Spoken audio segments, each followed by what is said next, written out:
আজকের গল্পটা welcome to Eden সিরিজের সিজন 2 এর গল্প। সিজন 1 এর সেই হাড় হিম করা শেষের কথা মনে আছে তো?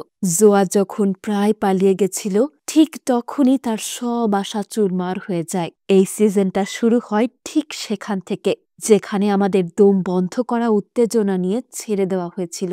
বিশ্বাস করুন, এই সিজনের প্রতিটা মুহূর্ত এতটাই টানটান যে চোখের পলক ফেলতে পারবেন না।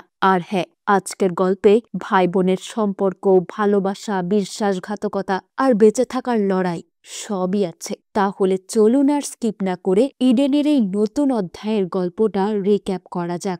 গল্পের শুরুতেই আমরা দেখি সেই নীল সমুদ্র।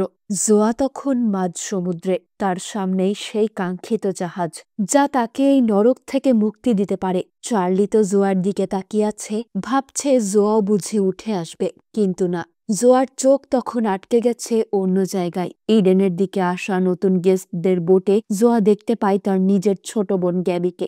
একবার ভাবুন তো জোয়ার মনের অবস্থাটা।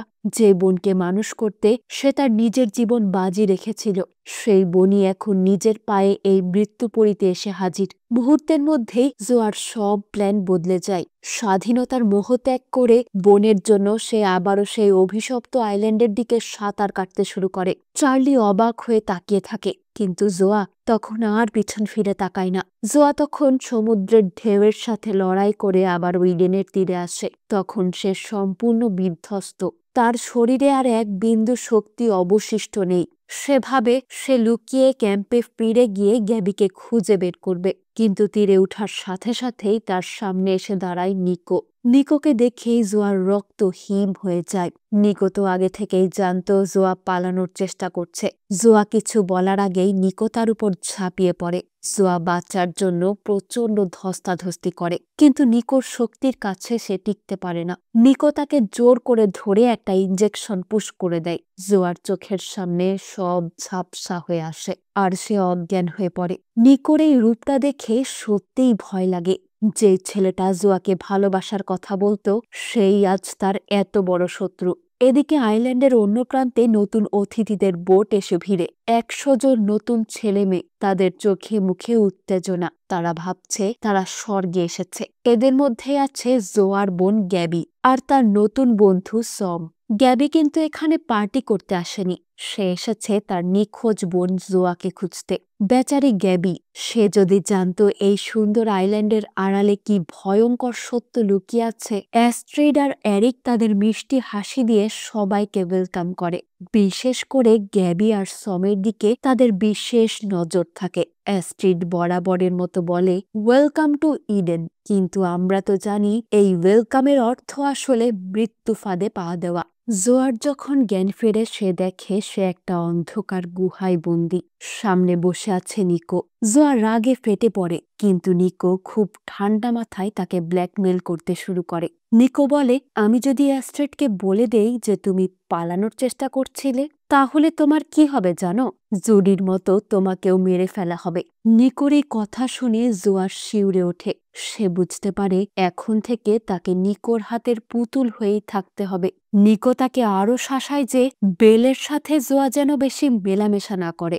বেলের সাথে জোয়ার বন্ধুত্ব নিকোর একদম পছন্দ হচ্ছিল না। জোয়াকে বাধ্য হয়ে নিকোর সব শর্ত মেনে নিতে হয়, কারণ তার মাথায় এখন শুধু একটাই চিন্তা, গ্যাবিকে বাঁচাতেই হবে। অন্যদিকে ক্যাম্পে নতুন অতিথিদের নিয়ে হইচই শুরু হয়ে গেছে, কিন্তু এরই মাঝে একটা বড় ঘটনা ঘটে। জোল নামের এক নতুন সিকিউরিটি হেড আইল্যান্ডে এসে হাজির হয়। এই লোকটা অ্যালেসিসের চেয়েও ভয়ঙ্কর। তার সাথে আছে একদল সশস্ত্র বাহিনী। জোল ক্যাম্পে আসতেই ক্যাম্পের পরিবেশটা থমথমে করে তোলে। অ্যালেসিসের মৃত্যু নিয়ে তদন্ত শুরু হয়। জোল সোজা গিয়ে ইবন আর ইলয়কে ধরে নিয়ে আসে। তার সন্দেহ এদের মধ্যে কেউ অ্যালেসিসকে খুন করেছে। সবাইকে এক লাইনে দাঁড় করিয়ে জোল তার পাওয়ার দেখাতে শুরু করে। জোল পরিষ্কার জানিয়ে দেয় ইডেনের নতুন নিয়ম চালু হয়েছে, এখানে ভুল করলেই মৃত্যু। ইবন আর ইলয়কে একটা আস্তাবলে নিয়ে যাওয়া হয়। সেখান থেকে শুরু হয় এক নরকীয় খেলা। জোল আর তার গার্লফ্রেন্ড ডা মিলে একটা রিভলভার বের করে। রাশিয়ান রুলেট খেলা হবে। রিভলভারে একটা গুলি ভরা হয়, তারপর সেটাকে ঘুরিয়ে এক একজনের মাথায় ঠেকানো হয়। উত্তেজনা চরমে, যে কোনো মুহূর্তেই কারো মাথার খুলি উড়ে যেতে পারে। প্রথম কয়েকজনের বেলায় গুলি বের হয় না, কিন্তু যখন ইলয়ের পালা আসে তখন পরিস্থিতি গা শিউড়ে দেয়। ইলয় ভয়ে কাঁপছে, তার চোখে মুখে মৃত্যুর আতঙ্ক। ঠিক তখনই ইবন আর চুপ থাকতে পারে না। সে চিৎকার করে বলে ওঠে, থেমে যাও, আমি মেরেছি অ্যালিসিসকে। ইবনের এই স্বীকারোক্তি সবাইকে চমকে দেয়। সে আসলে ইলয়কে বাঁচানোর জন্য নিজের দোষটা স্বীকার করে নেয়। কিন্তু জোল কি তাকে ছেড়ে দেবে? এদিকে চার্লির কপালটাও খারাপ। সে সাঁতরে সেই নতুন অতিথিদের বোটে ওঠার চেষ্টা করেছিল, কিন্তু শেষ রক্ষা হয়নি। জোলের বোটটা তাকে মাঝ সমুদ্রে ধরে ফেলে। তাকে আবারও টেনে হিচড়ে আইল্যান্ডে ফিরিয়ে আনা হয়। চার্লি আর আফ্রিকাকে আলাদা আলাদা সেলে বন্দি করে রাখা হয়। আফ্রিকা তো আগের থেকেই এরিকের উপর রেগেছিল, এখন তার অবস্থা আরো খারাপ। এরিক অবশ্য মাঝে মাঝে আফ্রিকাকে খাবার দিয়ে যায়, বোঝানোর চেষ্টা করে, কিন্তু আফ্রিকা বুঝতে পারে সে এক বড় ষড়যন্ত্রের শিকার। সে জানতে পারে ইডেন আসলে একটা এক্সপেরিমেন্ট, আর তারা সবাই গিনিপিগ। অ্যাস্ট্রিড আসলে পৃথিবীর বাইরে কোথাও এক নতুন ইডেন বা নতুন পৃথিবী গড়ার স্বপ্ন দেখছে, আর এই আইল্যান্ডটা হলো সেই প্রজেক্টের একটা ট্রায়াল মাত্র। কথা শুনেই মাথা খারাপ হয়ে যাওয়ার জোগাড়। জোয়া ছাড়া পাওয়ার পর তার প্রথম লক্ষ্য হয় গ্যাবিকে খুঁজে বের করা, কিন্তু সে জানে প্রকাশ্যে গ্যাবির কাছে যাওয়া যাবে না। অ্যাস্ট্রিডের নজর সব জায়গায়। জোয়া খুব সাবধানে আড়ালে আবডালে গ্যাবির সাথে দেখা করার সুযোগ খোঁজে। অবশেষে সমুদ্রের ধারে এক নির্জন জায়গায় দুই বোনের দেখা হয়। এতদিন পর বোনকে দেখে জোয়া নিজেকে ধরে রাখতে পারে না, কিন্তু পরিস্থিতি তাকে কাঁদতে দেয় না। সে গ্যাবিকে জড়িয়ে ধরে ফিসফিস করে বলে, তুমি এখানে এসেছো কেন গ্যাবি? এটা নরক, এখান থেকে পালানো অসম্ভব। গ্যাবি অবাক হয়ে যায় বোনের কথা শুনে। সে তো ভাবছিল বোন পার্টি করছে। জোয়া তখন তাকে জুডির মৃত্যুর কথা বলে, যে কিভাবে এখানে মানুষকে মেরে ফেলা হয়। গ্যাবির পায়ের তলা থেকে মাটি সরে যায়। জোয়া তাকে সতর্ক করে দেয়, কাউকে বিশ্বাস করবে না, এমনকি আমাকেও যদি অচেনা মনে হয় তবুও না। শুধু অভিনয় করে যাও যে তুমি এখানে খুশি। দুই বোনের এই গোপন কথোপকথন যখন চলছিল, তখন তারা জানত না যে বিপদ তাদের পিছু ছাড়েনি। ক্যাম্পে ফিরে জোয়া আবারও বেলের সাথে যোগাযোগ করার চেষ্টা করে। বেল হলো সেই মেয়ে যে ইডেনের বিরুদ্ধে একটা গোপন রেজিস্ট্যান্স গ্রুপ বা বিদ্রোহী দল চালায়। জোয়া বেলকে সবটা খুলে বলে। সে জানায় যে তার বোন আইল্যান্ডে এসে ফেসে গেছে, আর এখন তাদের প্ল্যানটা আরো মজবুত করতে হবে। বেল জোয়াকে সাহস দেয়। তাদের দুজনের মধ্যে একটা গভীর সম্পর্ক তৈরি হতে শুরু করে, যা শুধু বন্ধুত্বের চেয়েও হয়তো একটু বেশি। কিন্তু এটা নিকট চোখ এড়ায় না। নিকো দূর থেকে তাদের লক্ষ্য করে এবং রাগে ফুঁসতে থাকে। তার জেলাসি জোয়ার জন্য নতুন বিপদের কারণ হয়ে দাঁড়ায়। ইবনের স্বীকারোক্তির পর তাকে শাস্তি দেওয়ার আয়োজন করা হয়। জোল ঠিক করে ইলয়কে মেরে ফেলা হবে, যাতে কেউ আর বিদ্রোহ করতে সাহস না পায়। আলমাকে দায়িত্ব দেওয়া হয় ইলয়কে মারার। আলমা, যে ইবনের প্রেমিকা, তার হাতেই এখন প্রেমিকের বন্ধুকে খুন করার দায়িত্ব পড়েছে। আলমার মনে হয় ইলয়ের জায়গায় ইবন থাকার কথা ছিল। এটা ভাবতেই তার হাত কাঁপে। সে কিছুতেই ট্রিগার চাপতে পারে না। শেষ মুহূর্তে আলমা বলে, আমি পারবো না। এই সুযোগে ইলয় কোনো মতে সেখান থেকে পালিয়ে যায়, কিন্তু সে কতক্ষণ পালিয়ে থাকতে পারবে এই ছোট্ট আইল্যান্ডে? গ্যাবি আর সমকে নিয়ে অ্যাস্ট্রিড নতুন প্ল্যান সাজায়। সে গ্যাবিকে নিজের মেয়ের মতো আদর করতে শুরু করে, তাকে নিজের বাড়িতে ডিনারের জন্য ইনভাইট করে। গ্যাবি জোয়ার শেখানো বলি আউড়ে যায়। সে অভিনয় করে যে সে ইডেনকে খুব ভালোবাসে, কিন্তু ভিতরে ভিতরে গ্যাবি ভয়ে কুঁকড়ে থাকে। অ্যাস্ট্রিড গ্যাবিকে একটা চ্যালেঞ্জ দেয়, সমুদ্রের গভীরে ডুব দিয়ে একটা হাড় তুলে আনতে হবে। এটা আসলে একটা পরীক্ষা, দেখার জন্য যে গ্যাবি কতটা দক্ষ। গ্যাবি টেস্টে পাশ করে, আর এতেই অ্যাস্ট্রিড তার উপর আরো খুশি হয়। কিন্তু জোয়া দূর থেকে সব দেখে আর ভয়ে তার বুকটা কেঁপে ওঠে। সে জানে অ্যাস্ট্রিডের এই ভালোবাসা আসলে সাপের ছোবলের মতো বিষাক্ত। ওদিকে আফ্রিকার চার্লির অবস্থা ধীরে ধীরে আরো খারাপ হচ্ছে। তাদের সেলে বন্দি রাখা হয়েছে। এরিক এসে চার্লিকে একটা ইনজেকশন দেয় তাকে শান্ত রাখার জন্য। আফ্রিকা বুঝতে পারে এখান থেকে পালানো প্রায় অসম্ভব। সে তখন এরিকের সাথে একটা অন্যরকম খেলা শুরু করে। সে এরিককে ইমোশনালি দুর্বল করার চেষ্টা করে। এরিক তো আফ্রিকার প্রতি আগের থেকেই একটু দুর্বল ছিল, তাই সে কিছুটা ডিস্ট্র্যাক্ট হয়ে যায়। আফ্রিকা এই সুযোগে সেলের ভেতর থেকে পালানোর ফন্দি আটতে থাকে। সে বুঝে গেছে এই আইল্যান্ডে টিকে থাকতে হলে তাকে চালাক হতে হবে। অন্যদিকে ইলয় প্রাণের ভয়ে ছুটতে ছুটতে আইল্যান্ডের গভীর এক নির্জন গুহায় আশ্রয় নেয়। সে ভাবছে হয়তো এটাই তার শেষ, হয়তো খিদের জ্বালায় বা অ্যাস্ট্রিডের লোকজনের হাতে ধরা পড়েই তাকে মরতে হবে। কিন্তু এখানেই ঘটে এক অলৌকিক ঘটনা। গুহার অন্ধকারে সে বুঝতে পারে সে একা নয়, এখানে আরো একজন আছে। কিন্তু সে কোনো সাধারণ মানুষ বা অ্যাস্ট্রিডের গার্ড নয়, সে একটা বাচ্চা ছেলে। ছেলেটার নাম আইজ্যাক। সবচেয়ে অবাক করা বিষয় হলো আইজ্যাক কথা বলতে পারে না। সে ইলয়ের মতোই ইশারায় কথা বলে, যেন ভাগ্যের এক নির্মম খেলায় দুজন সমব্যথী মানুষ এক হয়েছে।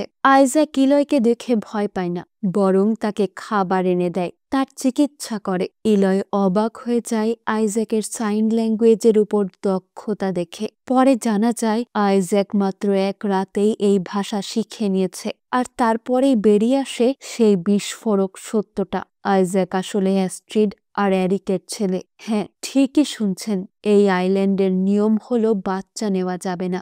সেই আইল্যান্ডের রানীর এক গোপন সন্তান আছে, যাকে সে সবার চোখের আড়ালে লুকিয়ে রেখেছে। এই সত্যটা জানার পর ইলয়ের কাছে অ্যাস্ট্রিডের ভণ্ডামিটা একদম পরিষ্কার হয়ে যায়। এদিকে ক্যাম্পে জোল আর সোলের মধ্যে উত্তেজনা চরমে। জোল হলো সেই নতুন সিকিউরিটি হেড, যে নিজেকে আইল্যান্ডের রাজা মনে করে। আর সোল হলো পুরনো ওস্তাদ, যে অ্যাস্ট্রিডের দীর্ঘদিনের সঙ্গী। কিন্তু জোল আসার পর থেকেই সোলের গুরুত্ব কমে গেছে, আর এটা সোল কিছুতেই মেনে নিতে পারছে না। তার উপর জোল তাকে খোঁচা দিয়ে কথা বলে, তার মৃত মেন্টর লিলেটের নাম ধরে অপমান করে। ব্যাস, আর যায় কোথায়? সোল তো আগে থেকে রাগে ফুঁসছিল। এবার সে জোলকে চ্যালেঞ্জ করে বসে। দুজনের মধ্যে এক মারাত্মক লড়াই শুরু হয়।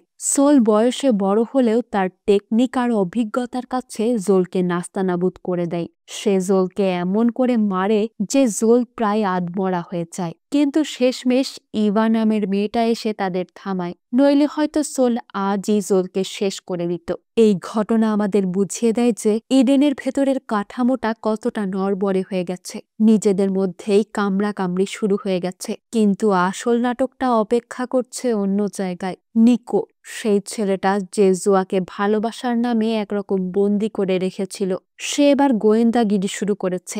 নিকোর সন্দেহ হয় যে সোলই সেই ব্যক্তি যে এরিকের উপর সেই রাতে হামলা করেছিল এবং অ্যাস্ট্রিডকে খুনের হুমকি দিয়েছিল।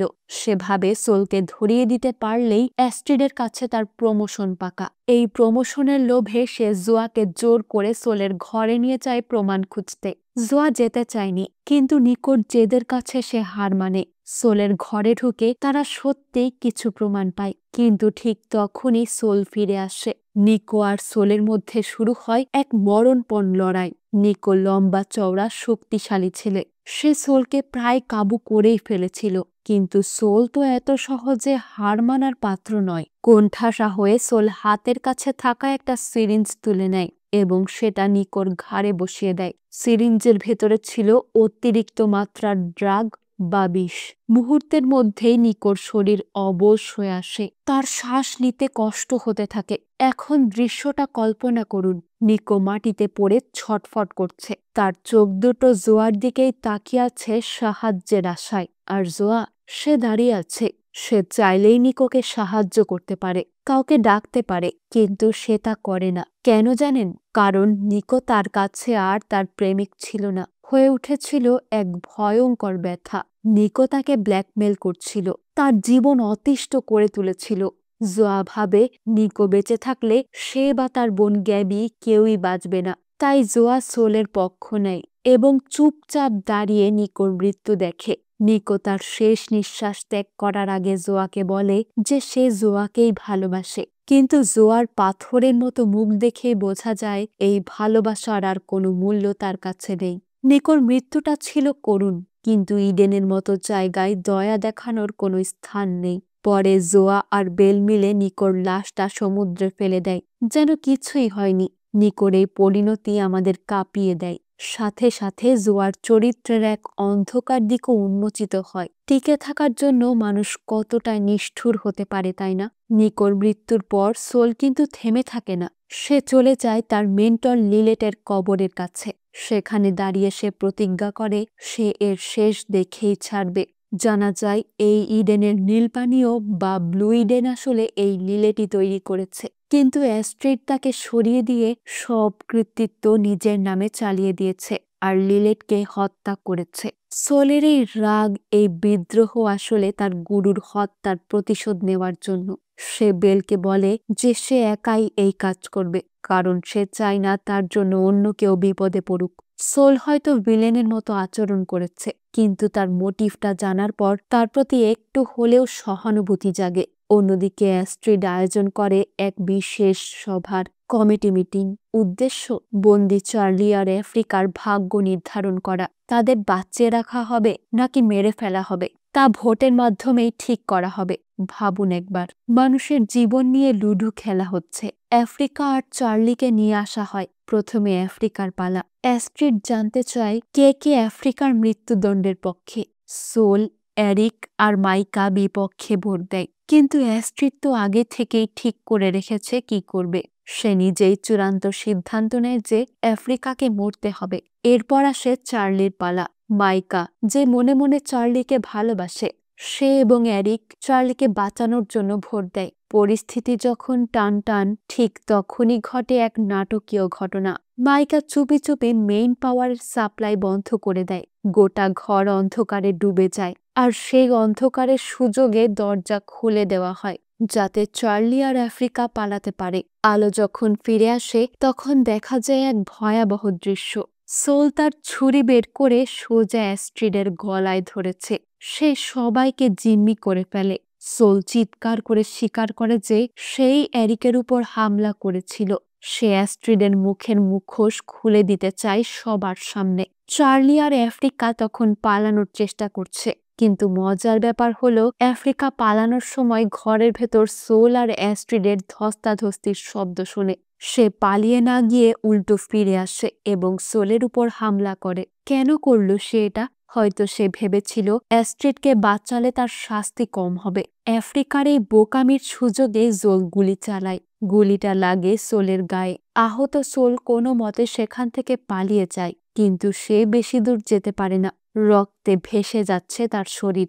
সে টলতে টলতে গিয়ে পৌঁছায় লিলেটের কবরের কাছে, আর সেখানেই তার গুরুর সমাধির উপর সোল তার শেষ নিঃশ্বাসটা ত্যাগ করে। একজন বিদ্রোহীর করুণ সমাপ্তি। সে চেয়েছিল ইডেনকে ধ্বংস করতে, কিন্তু একাই লড়াই করতে গিয়ে প্রাণ দিল। ওদিকে চার্লি পাগলের মতো ছুটছে। জঙ্গল, পাহাড় ডিঙ্গিয়ে সে পালানোর চেষ্টা করছে, কিন্তু কপাল খারাপ হলে যা হয়, সে গিয়ে পড়ে সোজা জোলের সামনে। দৌড়াতে গিয়ে সে হোঁচট খেয়ে পড়ে যায়, আর জোল তাকে আবারও ধরে ফেলে। বেচারা চার্লি এত কাছে এসেও মুক্তি পেল না। আর মাইকা, তার কি হলো? অ্যাস্ট্রিড বুঝতে পারে যে মাইকাই লোডশেডিং করেছিল। তাকে সবার সামনে অপমান করা হয়, কিন্তু মাইকা যেহেতু অনেক পুরনো বিশ্বস্ত সঙ্গী, তাই অ্যাস্ট্রিড তাকে প্রাণে মারে না। তবে শাস্তি হিসেবে তাকে একটা কঠিন কাজ দেওয়া হয়। চার্লির সাথে দেখা করে তাকে মেরে ফেলতে হবে। মাইকা কান্নায় ভেঙে পড়ে। সে অ্যাস্ট্রিডের পায়ে ধরে ভিক্ষা চায় চার্লির জীবনের জন্য। অ্যাস্ট্রিড তখন এক শয়তানি চাল চালে। সে বলে চার্লিকে বাঁচানো যেতে পারে, কিন্তু শর্ত হলো চার্লিকে নতুন অতিথিদের লিঙ্ক হতে হবে। আর সেই নতুন গেস্ট কে জানেন? সম। শুধু তাই নয়, চার্লি যাতে রাজি হয় তার জন্য অ্যাস্ট্রিড চার্লির ভাইয়ের পরিবারকে হুমকি দেয়। বাধ্য হয়ে চার্লি রাজি হয়। তাকে নিয়ে যাওয়া হয় গ্যাবি আর সোমের মডিউলে। এখানেই গল্প মোড় নেয় আরেক দিকে। গ্যাবি যখন শুনে যে তার মডিউলে নতুন কেউ আসছে এবং সেই ছেলেটার নাম চার্লি, তখন গ্যাবি চমকে ওঠে, কারণ জোয়া তাকে চার্লির কথা আগেই বলেছিল। গ্যাবি বুঝতে পারে চার্লি আসলে তাদের দলেরই লোক হতে পারে, কিন্তু চার্লি এখন অ্যাস্ট্রিডের হাতের পুতুল। তাকে বাধ্য হয়ে সমের সাথে ফ্লার্ট করতে হয়। সমকে ইডেনের মায়াজালে জড়াতে হয়। এটা মাইকার জন্য ছিল এক অসহ্য যন্ত্রণা। সে সিসিটিভি ক্যামেরায় দেখছে তার ভালোবাসার মানুষটি অন্য মেয়ের সাথে ঘনিষ্ঠ হচ্ছে। মাইকার রাগ আর কষ্ট যেন আগ্নেয়গিরির মতো ফুটতে থাকে। সে সমের সাথে চার্লির এই মেলামেশা সহ্য করতে পারে না। এরপর সে চার্লিকে নিজের ঘর থেকে বের করে দেয়। ইডেনের এই নিষ্ঠুর খেলায় কাউকে ভালোবাসাও যেন সবচেয়ে বড় দুর্বলতা। আফ্রিকা কিন্তু তার বুদ্ধির জোরে বেঁচে যায়। সে সলকে আক্রমণ করে অ্যাস্ট্রিডকে বাঁচিয়েছিল, তাই তাকে মৃত্যুদণ্ড দেওয়া হয় না। তার বদলে তাকে ওয়েস্ট্রেস বা বাংলা ভাষায় বলতে কাজের বুয়ার কাজ দেওয়া হয়। আফ্রিকা, যে কিনা সোশ্যাল মিডিয়ায় সুপারস্টার ছিল, এখন সে লোকের টেবিলে খাবার পরিবেশন করছে। কিন্তু আফ্রিকা দমে যাওয়ার পাত্রী নয়। সে এই সুযোগটাকে কাজে লাগানোর চেষ্টা করে। সে গ্যাবিকে ডেকে তার কাজ দেখায়, যেন বোঝাতে চায় সে হার মানেনি। আফ্রিকা আসলে সুযোগ খুঁজছে। সে এরিকের সাথে তার সম্পর্কটা আবারও ঝালাই করার চেষ্টা করে। এরিকও আফ্রিকার প্রতি দুর্বল, তাই তাদের মধ্যে আবারও একটা গোপন সম্পর্ক গড়ে ওঠে। কিন্তু এরিক নিজে বিবেকের সাথেও লড়ছে। আফ্রিকা জানে অ্যাস্ট্রিডের নিউ ইডেন প্ল্যানটা পুরোটাই একটা ধোঁকা। আফ্রিকা এরিককে নিয়ে সেই সিগন্যাল রুমে যায় এবং প্রমাণ করে যে মহাকাশ থেকে কোনো সিগন্যাল আসছে না। অ্যাস্ট্রিড সবাইকে মিথ্যে বলছে। গল্পের এ পর্যায়ে এসে আমরা দেখি ইডেনের চাকচিক্যের আড়ালে কতটা পচন ধরেছে। সোলের মৃত্যু, নিকোর খুন, চার্লির বন্দিদশা আর আফ্রিকার দাসত্ব সবই প্রমাণ করে যে এখানে কেউ সুখী নেই। এদিকে ইলয় কিন্তু এখনো মুক্ত। সে আইজ্যাকের সাথে গুহায় লুকিয়ে আছে। আইজ্যাক তাকে একটা গোপন আস্তানায় নিয়ে যায়, যেখানে বিশাল বড় এক অ্যান্টিনা বসানো আছে। এই অ্যান্টিনা দিয়েই নাকি মহাকাশে সিগন্যাল পাঠানো হয়। ইলয় বুঝতে পারে এই আইল্যান্ডের রহস্য ভেদ করতে হলে তাকে আরো গভীরে যেতে হবে। বেল, ইভা আর ইলয় মিলে ঠিক করে তারা এই আইল্যান্ডের সবচেয়ে বড় গোপন তথ্য খুঁজে বের করবে। আর সেটার চাবিকাঠি হলো নুরিয়া। নুরিয়া হলো সেই মহিলা যে আইজ্যাকের দেখাশোনা করে। বিদ্রোহীরা সোজা গিয়ে নুরিয়াকে ধরে ফেলে তার গোপন মডিউলে। প্রথমে নুরিয়া মুখ খুলতে চায় না, কিন্তু বেলের জেরায় সে বেশিক্ষণ টিকে থাকতে পারে না। আর তখনই বেরিয়ে আসে এক চমকে দেওয়া সত্য, যা শুনে আপনাদের মতো বিদ্রোহীদেরও চোখ কপালে উঠে গেছিল। নুরিয়া স্বীকার করে যে আইজ্যাক কোনো সাধারণ ছেলে নয়, সে আসলে এরিক আর নুরিয়ার সন্তান। একবার চিন্তা করুন, অ্যাস্ট্রিড, যে কিনা নিজেকে এই আইল্যান্ডের দেবী মনে করে, সে আসলে মা হতে পারে না। তার বন্ধ্যাত্বের কারণে সে নুরিয়াকে ব্যবহার করেছিল এরিকের সন্তানের মা হওয়ার জন্য। এই খবরটা যেন ইডেনের ভিত কাঁপিয়ে দেয়। অ্যাস্ট্রিডের যে সাজানো সংসার, তার আড়ালে কতটা নোংরামি লুকিয়ে আছে তা আর গোপন থাকে না। ইলয় তো এই কথা শুনেই থ হয়ে যায়। যে ছেলেটাকে সে বাঁচিয়েছিল সে আসলে তার সবচেয়ে বড় শত্রুরই রক্ত। অন্যদিকে আফ্রিকা আর এরিকার কেমিস্ট্রিটাও কিন্তু বেশ জমে উঠেছে, যদিও সেটা খুব বিপজ্জনক। আফ্রিকা এরিককে নিয়ে সোজা সিগন্যাল ট্রান্সমিশন রুমে চলে যায়। তার উদ্দেশ্য খুব পরিষ্কার। সে এরিককে চোখে আঙ্গুল দিয়ে দেখিয়ে দিতে চায় যে অ্যাস্ট্রিড তাকে দিনের পর দিন মিথ্যে বলে আসছে। আফ্রিকা এরিককে চ্যালেঞ্জ করে সিগন্যাল পাঠাতে বলে। এরিক, যে কিনা তার স্ত্রীর নিউ ইডেন প্রজেক্টে অন্ধবিশ্বাসী ছিল, সে কাঁপা কাঁপা হাতে সিগন্যাল পাঠায়। সে আশা করেছিল মহাকাশ থেকে কোনো উত্তর আসবে, কোনো এলিয়েন সভ্যতা তাদের ডাকবে। কিন্তু কি হলো? কিছুই না, নিস্তব্ধতা। সেই মুহূর্তেই এরিকের মুখের দিকে তাকানো যাচ্ছিল না। তার সারা জীবনের বিশ্বাস এক নিমিষে ভেঙে চুরমার হয়ে যায়। সে বুঝতে পারে অ্যাস্ট্রিড তাকে শুধুই ব্যবহার করেছে। তার এই উচ্চাভিলাষী প্রজেক্ট আসলে একটা জালিয়াতি ছাড়া আর কিছুই না। আফ্রিকা এরিকের এই ভাঙা মনটাকেই কাজে লাগানোর চেষ্টা করে, কিন্তু সে জানে না যে এরিকের মনের জায়গা এত সহজে কেনা যায় না। এবার আসি চার্লির কথায়। বেচারা চার্লি মাইকার ভালোবাসায় হারিয়ে সে এখন পুরোপুরি বিধ্বস্ত।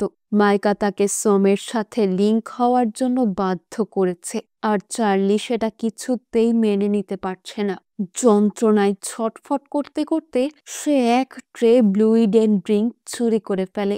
এরপর যা হওয়ার তাই হলো। সে আর সোম মিলে সেই ব্লু ইডেনের পানি খেয়ে এক প্রকার উন্মাদ হয়ে যায়। ক্যামেরার ওপাশে বসে মাইকা সব দেখছিল। তার চোখের সামনে তার ভালোবাসার মানুষটা অন্য একজনের সাথে ঘনিষ্ঠ হচ্ছে, হাসছে, পাগলামি করছে। এটা দেখা মাইকার জন্য ছিল এক নরক যন্ত্রণার সমান। মাইকার রাগ, জেলাসি চরমে পৌঁছায়। সে সোমকে সহ্যই করতে পারছে না। অ্যাস্ট্রিড কিন্তু এই সুযোগটাও ছাড়ে না। সে সোম আর চার্লির মাতলামির ভিডিও করে পাঠিয়ে দেয় সোমের বাবার কাছে, যাতে সেই বুড়ো ভদ্রলোক মৃত্যুর আগে তার মেয়ের কাণ্ড দেখে যেতে পারেন। অ্যাস্ট্রিড কতটা নিষ্ঠুর হতে পারে এটা তার আরেকটা প্রমাণ। সে ঘোষণা করে যে সোম এই আইল্যান্ডে চিরকাল থাকবে এবং তার বাবার কোম্পানির উত্তরাধিকারী হিসেবে সব সম্পত্তি ইডেনের হবে।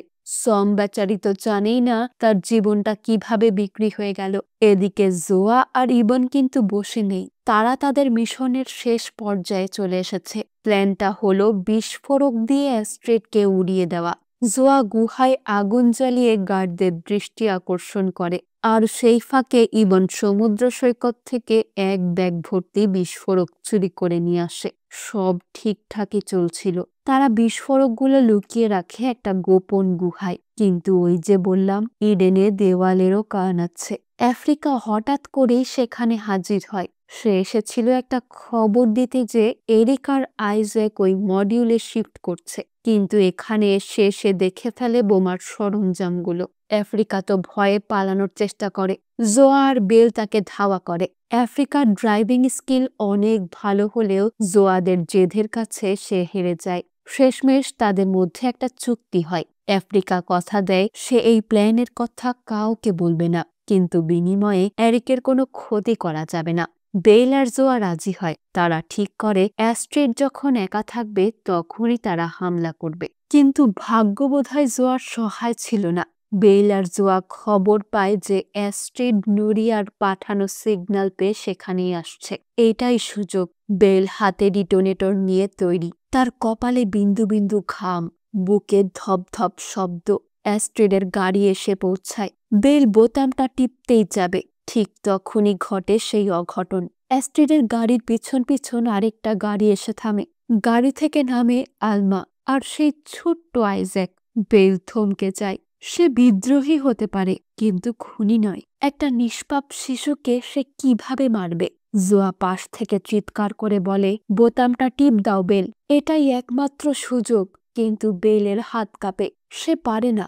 জোয়া মরিয়া হয়ে বেলের হাত থেকে ডিটোনেটরটা কেড়ে নেওয়ার চেষ্টা করে। তাদের মধ্যে ধস্তাধস্তি শুরু হয়, আর এই সামান্য দেরিটাই তাদের কাল হয়ে দাঁড়ায়। হঠাৎ চারপাশ থেকে জোলের লোকজন তাদের ঘিরে ফেলে। তারা বুঝতে পারে এটা একটা ফাঁদ ছিল। শুরু থেকেই তাদের প্ল্যানটা ফাঁস হয়ে গেছিল। আর এই খবরটা কে দিয়েছিল জানেন? ইভা। সেই ইভা যে বেলের সাথে কাঁধে কাঁধ মিলিয়ে লড়াই করার কথা বলছিল। সেই ইভাই নিজের পিঠ বাঁচাতে দলের সাথে বিশ্বাসঘাতকতা করে। জোয়া আর বেলকে ধরে ফেলা হয়। তাদের হাত পা বেঁধে নিয়ে যাওয়া হয়। তাদের চোখের সামনেই তাদের স্বপ্ন ভেঙে চুরমার হয়ে যায়। শেষমেশ অ্যাস্ট্রিড বিজয়ের হাসি হাসে। সে জানত এরা আসবে, তাই সে আইজ্যাককে ঢাল হিসেবে ব্যবহার করেছে। কতটা নিচু মানসিকতার মানুষ হলে একজন মা তার নিজের সন্তানকে মৃত্যুর মুখে ঠেলে দিতে পারে? এরপর শুরু হয় শাস্তির পালা। ইডেনের ভুলের কোনো ক্ষমা নেই। নুরিয়া যে তার ছেলেকে বাঁচাতে চেয়েছিল তাকেই সবার আগে মরতে হয়। আলমা আর জোল মিলে নুরিয়াকে সমুদ্রের ধারে নিয়ে যায় এবং ঠান্ডা মাথায় তাকে হত্যা করে। আইজ্যাক তার মায়ের মতোই কাউকে হারালো। হয়তো সে বুঝতেই পারল না তার জন্মদাত্রী মাই আর নেই। ওদিকে এরিক যখন জানল যে আফ্রিকা তাকে নিউ ইডেনের সত্যটা জানিয়েছিল, তখন সে কি করল? সে কি আফ্রিকার পাশে দাঁড়ালো? না। এরিক ভীতু, স্বার্থপর। সে তার স্ত্রী অ্যাস্ট্রিডের কাছে ফিরে যায়। সে আফ্রিকাকে জানিয়ে দেয় তাদের সম্পর্ক এখানেই শেষ। আফ্রিকা এখন একা, অসহায়, কিন্তু তার পেটে এখন বড় হচ্ছে এরিকের সন্তান। Africa pregnant. যে আইল্যান্ডে বাচ্চা নেওয়া নিষেধ, সেখানে আফ্রিকার এই গর্ভাবস্থা তার জন্য আশীর্বাদ হবে নাকি অভিশাপ, সেটা সময় বলে দেবে। চার্লি আড়াল থেকে এরিক আর আফ্রিকার মধ্যে এই ব্রেকআপের কথা শুনে ফেলে। সে বুঝতে পারে এখানে ভালোবাসার কোনো মূল্য নেই, সবাই শুধু নিজেকে বাঁচাতে ব্যস্ত। এবার আসি সবচেয়ে হৃদয় বিদারক দৃশ্যে। জোয়া আর বেলকে অ্যাস্ট্রিডের সামনে নিয়ে আসা হয়। অ্যাস্ট্রিড তাদের জেরা করতে শুরু করে। সে জানতে চায় তাদের দলে বাকি সদস্য কারা, কিন্তু জোয়া আর বেল পাথরের মতো শক্ত হয়ে থাকে। তারা মুখ খোলে না। অ্যাস্ট্রিড তখন তার তুরুপের তাসটা খেলে। সে গ্যাবিকে ডেকে পাঠায়। গ্যাবি জোয়ার নিজের বোন, যার জন্য জোয়া তার জীবন বাজি রেখেছে। অ্যাস্ট্রিড গ্যাবিকে জিজ্ঞাসা করে, তুমি কি কিছু জানো? জোয়া গ্যাবির দিকে তাকায়, তার চোখে আশ্বাস। বোন, তুই কিচ্ছু বলিস না। কিন্তু গ্যাবি তখন অ্যাস্ট্রিডের মগজ ধোলায় পুরোপুরি আচ্ছন্ন। সে অ্যাস্ট্রিডকে তার বাবা মা ভাবতে শুরু করেছে। গ্যাবি কাঁপা কাঁপা গলায় সব বলে দেয়। সে স্বীকার করে যে জোয়া আর বেল অ্যাস্ট্রিডকে খুন করার পরিকল্পনা করেছিল। জোয়ার মাথায় যেন আকাশ ভেঙে পড়ে। নিকো বা ইভার বিশ্বাসঘাতকতা সে মেনে নিতে পারত, কিন্তু গ্যাবি, তার নিজের রক্ত। গ্যাবির এই কথাগুলো জোয়ার বুকে বুলেটের চেয়েও বেশি জোরে আঘাত করে। সে বিশ্বাসই করতে পারছে না যে তার আদরের ছোট বোন তাকে মৃত্যুর মুখে ঠেলে দিয়েছে। গ্যাবি হয়তো ভাবছিল সত্য বললে অ্যাস্ট্রিড তাদের ক্ষমা করে দেবে, কিন্তু সে ইডেনের নিয়ম জানে না। এখানে ক্ষমা বলে কোনো শব্দ নেই। অ্যাস্ট্রিড শান্ত গলায় ঘোষণা করে, আগামীকাল সকালেই জোয়া আর বেলের মৃত্যুদণ্ড কার্যকর করা হবে। সকাল হয়। ইডেনের আকাশটা আজ খুব বেশি নীল। জোয়া আর বেলকে নিয়ে যাওয়া হয় সেই কুখ্যাত ক্লিফ বা পাহাড়ের চূড়ায়, যেখান থেকে অনেককেই ফেলে দেওয়া হয়েছে। তাদের পরনে শুধু সাদা পোশাক, হাতে পায়ে শিকল। আলমা তৈরি বন্দুক নিয়ে। জোল দাঁড়িয়ে আছে পাশে, মুখে হাসি। অ্যাস্ট্রিডও এসেছে তার বিচার দেখতে। গ্যাবি ভিড় ঠেলে সামনে চলে আসে। সে অ্যাস্ট্রিডের পায়ে পড়ে কাঁদতে থাকে। প্লিজ, ওদের মেরো না, আমি তো সত্যিটা বলেছি। কিন্তু অ্যাস্ট্রিড তার দিকে তাকায় এক হিম শীতল দৃষ্টিতে। সে বলে, ইডেনে বিশ্বাসঘাতকদের কোনো জায়গা নেই। আলমা বন্দুক তাক করে বেলের দিকে। জোয়া চোখ বন্ধ করে ফেলে। অ্যাস্ট্রিড হাসছে, আর ঠিক সেই মুহূর্তে আকাশে শোনা যায় এক হেলিকপ্টারের শব্দ। হেলিকপ্টারের শব্দে সবার দৃষ্টি যখন আকাশের দিকে, তখনই ঘটে সেই চরম মুহূর্তটা। জোয়া আর বেলের ভাগ্য তখন ঝুলছে একটা সুতোর উপর। গ্যাবি চিৎকার করে অ্যাস্ট্রিডকে থামানোর চেষ্টা করছে, কিন্তু অ্যাস্ট্রিড তার কথায় কান দেয় না। আলমা যখন ট্রিগার চাপতেই যাবে, তখনই হেলিকপ্টারটা প্রায় ক্লিফের কাছে নেমে আসে। হেলিকপ্টার থেকে আসে অ্যাস্ট্রিডের জন্য এক চরম অপমান। ব্রিসা, সেই গোয়েন্দা যে জোয়াদের খুঁজছিল, সে অবশেষে এসে পৌঁছায়। তার সাথে আছে সশস্ত্র গার্ডের দল। অ্যাস্ট্রিড তো রেগে আগুন, কিন্তু এই মুহূর্তে সে কি করবে বুঝে উঠতে পারে না। সে জোলকে নির্দেশ দেয় গুলি চালাতে, কিন্তু জোল দেখল পরিস্থিতি তার নিয়ন্ত্রণের বাইরে। সে অ্যাস্ট্রিডের কথা শুনতে অস্বীকার করে, কারণ সে অ্যাস্ট্রিডের এই পাগলামির অংশীদার হতে চায় না। অন্যদিকে অ্যাস্ট্রিড আর এরিক যখন ক্লিফের এই নাটকীয় পরিস্থিতি সামলাতে ব্যস্ত, সেই সুযোগে যে ছিল জোলের সঙ্গী, সে ঢুকে পড়ে অ্যাস্ট্রিডের ম্যানশনে। কিন্তু একা ছিল না, তার সাথে ছিল ইভা। আপনারা নিশ্চয়ই ভাবছেন ইভা তো বিশ্বাসঘাতকতা করেছিল, কিন্তু তার বিশ্বাসঘাতকতার পিছনে ছিল এক বড় সড় উদ্দেশ্য। ইভা আর মিলে সোলের কাছ থেকে নেওয়া সেই চিপটা ব্যবহার করে ম্যানশনের গোপন কম্পিউটার রুমে প্রবেশ করে। তারা সেখানে থাকা ইডেনের সমস্ত গোপন ডেটা ডাউনলোড করে নেয়। ইভা এই কাজ করে কারণ সে অ্যাস্ট্রিডের ক্ষমতা চিরতরে শেষ করতে চায়, আর চায় প্রতিশোধ নিতে। তারা ইডেনের যত অন্ধকার রহস্য, নিউ ইডেন প্রজেক্টের সমস্ত জালিয়াতি আর খুনের প্রমাণ সব ফাঁস করে দেওয়ার জন্য তৈরি করে। এদিকে ক্লিফে অ্যাস্ট্রিড তখনও তার ক্ষমতা শেষ চেষ্টা করছে। সে গ্যাবিকে বোঝানোর চেষ্টা করছে এই হেলিকপ্টারটা খারাপ লোকেদের, তারা ইডেনের ক্ষতি করতে এসেছে। কিন্তু গ্যাবি আর তার কথা শোনে না। জোয়া তার বোন যখন মৃত্যুর মুখে, তখন তার মগজ ধোলাইয়ের প্রভাব ফিকে হতে শুরু করে। গ্যাবি তার বোনকে বাঁচানোর জন্য শেষ চেষ্টা করে। সে জোয়া আর বেলের হাত পায়ের শেকল খুলে দেয়। জোয়া তখন তার বোনকে জড়িয়ে ধরে। এই মুহূর্তে দুই বোনের এক হওয়ার দৃশ্যটা দেখলে আপনার চোখে পানি আসতেই পারে। জোয়া তখন বোনকে ক্ষমা করে দেয়, কিন্তু অ্যাস্ট্রিড এত সহজে হার মানবে না। সে তার বন্দুক তুলে নেয় এবং সোজা তাক করে জোয়া আর বেলের দিকে। জোয়া আর বেল জানে এবার আর বাঁচা সম্ভব নয়। অ্যাস্ট্রিড গুলি চালাতেই যাবে, ঠিক তখনই ঘটে আরেকটা চমকপ্রদ ঘটনা, যে অ্যাস্ট্রিডের প্রেমে অন্ধ। অ্যাস্ট্রিডের স্বামী শেষ মুহূর্তে তার স্ত্রীর দিকে বন্দুক তাক করে। তার ভিতরের বিবেক অবশেষে জেগে ওঠে। সে জানে অ্যাস্ট্রিড যা করছে তা ভুল। এরিক অ্যাস্ট্রিডকে গুলি না করে তার বন্দুকের নলটা নামিয়ে দেয়, কিন্তু অ্যাস্ট্রিড এতটাই জেদি যে সে জোয়াকে গুলি করতে চায়। সে ট্রিগার চেপে ধরে। ঠিক তখনই আকাশ থেকে গুলি চলে। হেলিকপ্টার থেকে ব্রিস আর সঙ্গীরা গুলি চালাতে শুরু করে। অ্যাস্ট্রিডের গুলিতে জোয়ার সামান্য আহত হয়, কিন্তু বেঁচে যায়। জোয়া আর বেল গার্ডদের ধাওয়া খেয়ে ক্লিফ থেকে ঝাঁপ দিতে বাধ্য হয়। তারা ঝাঁপ দেয় সমুদ্রে, যেখানে তাদের জন্য অপেক্ষা করছে ব্রিসার দল। সমুদ্রে ঝাঁপ দেওয়ার আগে বেল জোয়াকে বলে, আমরা এক নতুন ভবিষ্যতের জন্য ঝাঁপ দিচ্ছি। অ্যাস্ট্রিড আর এরিক ধরা পড়ে। তাদের হাত পায়ে শিকল পরিয়ে ম্যানশনে নিয়ে যাওয়া হয়। অ্যাস্ট্রিড এখনো বিশ্বাস করে যে সে সৃষ্টিকর্তা এবং সে আবার ফিরে আসবে। ম্যানশনে ঢোকার সময় অ্যাস্ট্রিড দেখে যে তার সমস্ত গোপন ফাইলগুলো চুরি হয়ে গেছে। দা আর ইভা তাদের কাজ শেষ করে ততক্ষণে পালিয়েছে। অ্যাস্ট্রিড বুঝতে পারে তার সাম্রাজ্য ভেঙে পড়েছে। গল্পের শেষ পর্যায়ে এসে আমরা দেখি ইডেনের চিত্রটা পুরোপুরি বদলে গেছে। তাদের ক্ষমতাও শেষ। জোয়া, বেল আর গ্যাবি তখন ব্রিসার হেফাজতে। তারা আইল্যান্ড ছেড়ে চলে যাবে, কিন্তু তখনই ঘটে সিজনের সবচেয়ে বড় টুইস্টটা। জোয়া যখন হেলিকপ্টারে ওঠার জন্য প্রস্তুতি নিচ্ছে, তখন গ্যাবি হঠাৎ থেমে যায়। জোয়া অবাক হয়ে জিজ্ঞাসা করে, কি হলো গ্যাবি? চলো এখান থেকে যাই। কিন্তু গ্যাবি তখন অদ্ভুত এক হাসি হেসে বলে, আমি যাব না, আমি এখানেই থাকব। জোয়ার মাথায় তো আকাশ ভেঙে পড়ে। সে বিশ্বাসই করতে পারে না যে তার বোন তাকে ছেড়ে এই নরকেই থাকতে চাইছে। গ্যাবি বলে, তুমি তো আমার জন্যই এখানে এসেছিলে। আমি এখন আমার বন্ধুদের জন্য এখানেই থাকব। ইডেন এখন আমার পরিবার।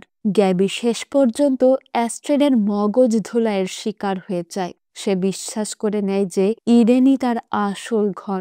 জোয়া তার বোনকে বোঝানোর চেষ্টা করে, কিন্তু গ্যাবিকে টলানো যায় না। বোনের এই ব্যবহার জোয়াকে একদম ভিতর থেকে ভেঙে দেয়। সে বাধ্য হয়ে একাই হেলিকপ্টারে ওঠে। তার বোনকে ফেলে রেখে চলে যায়। গ্যাবির এই সিদ্ধান্ত করুন, কিন্তু ইডেনের প্রভাব কতটা ভয়ঙ্কর হতে পারে তার প্রমাণ দেয়। এদিকে অ্যাস্ট্রিড আর এরিক যখন বন্দী, তখন তারা একরকম স্বস্তির নিঃশ্বাস ফেলে। এরিক আফ্রিকাকে খুঁজে বের করে এবং তাকে বলে যে সে তার সিদ্ধান্তের জন্য অনুতপ্ত। সে আফ্রিকাকে তার ভালোবাসার কথা জানায়, কিন্তু আফ্রিকা এখন কঠোর। সে বলে, আমি তোমাকে ক্ষমা করব না এরিক। আমার সন্তানের বাবা হিসেবে তুমি আর কখনোই আমার জীবনে ফিরে আসতে পারবে না। আফ্রিকা তখন সিদ্ধান্ত নেয় সে ইডেনেই থেকে যাবে। সে জানে এই আইল্যান্ড এখন ক্ষমতা শূন্য, আর এই সুযোগে সে নিজেকেই এই আইল্যান্ডের নতুন রানী হিসেবে প্রতিষ্ঠা করতে পারবে। তার এই সিদ্ধান্ত ইডেনের ক্ষমতার ভারসাম্যে একটা বিশাল পরিবর্তন আনে। এরপর যা হলো তা যেন এক নতুন খেলার শুরু। ব্রিসা জোয়াদের নিয়ে যখন চলে যাচ্ছে, অ্যাস্ট্রিড তখন হাসছে। সে বিশ্বাস করে সে আবার ফিরবে, কিন্তু তার স্বপ্ন সফল হয় না। কারণ দা আর ইভা ইডেনের সমস্ত ডেটা ফাঁস করে দেওয়ার পর বিশ্বজুড়ে হইচই পড়ে যায়। ইডেনের ভণ্ডামি, তাদের খুনের ইতিহাস সবকিছুই জনসম্মুখে আসে। সিজনের একদম শেষ দৃশ্যে আমরা দেখি হেলিকপ্টারটা যখন সমুদ্রের উপর দিয়ে উড়ে যাচ্ছে, জোয়া জানালা দিয়ে তাকিয়ে আছে। তার চোখে পানি, কারণ সে তার বোনকে পিছনে ফেলে এসেছে। কিন্তু তখনই তার সামনে এক অদ্ভুত দৃশ্য দেখে। সমুদ্রের মাঝখানে আরেকটা আইল্যান্ড, আর সেই আইল্যান্ডেও একই ধরনের মডিউল, একই নীল রঙের পোশাক পরা মানুষ। জোয়া চমকে ওঠে। সে বুঝতে পারে ইডেন শুধু এই একটা আইল্যান্ড নয়, অ্যাস্ট্রিডের নিউ ইডেন প্রজেক্টটা আসলে অনেক দূরে গিয়ে গেছে। এটা শুধু একটা ট্রায়াল ছিল না। জোয়ার মনে পড়ে যায় অ্যাস্ট্রিড এক সময় বলেছিল, Eden is not a place, it's an idea. Zoya বুঝতে পারে সে শুধুই একটা যুদ্ধ জিতেছে, কিন্তু আসল যুদ্ধটা এখনো শেষ হয়নি। ইডেনকে শেষ করতে হলে আরো অনেক পথ পেরোতে হবে। হেলিকপ্টারটা দূরে চলে যায়, আর সেই নতুন আইল্যান্ডের রহস্যটা চাদরে ঢাকা পড়ে থাকে। এভাবেই শেষ হয় ওয়েলকাম টু ইডেন সিরিজের সিজন 2 এর গল্প। জোয়ার স্বাধীনতা পাওয়ার আকাঙ্ক্ষাটা পূরণ হলো ঠিকই, কিন্তু এই সিজনে এসেও সে তার বোন গ্যাবিকে ছেড়ে গেল। কিন্তু ইডেনের আসল খেলাটা যেন সবে শুরু হলো। কেমন লাগলো আজকের সিজন 2 এর এই গল্পটা? আশা করি প্রতিটা মুহূর্তের উত্তেজনা আপনাকে ছুঁয়ে গেছে। সিজন 3 এখনো রিলিজ হয়নি, হয়তো গল্পটা এই পর্যন্তই থাকবে, কিন্তু আমি ফিরে আসব অন্য কোনো মুভির গল্প নিয়ে। আর ততক্ষণ পর্যন্ত মিস রিক্যাপের সাথেই থাকুন।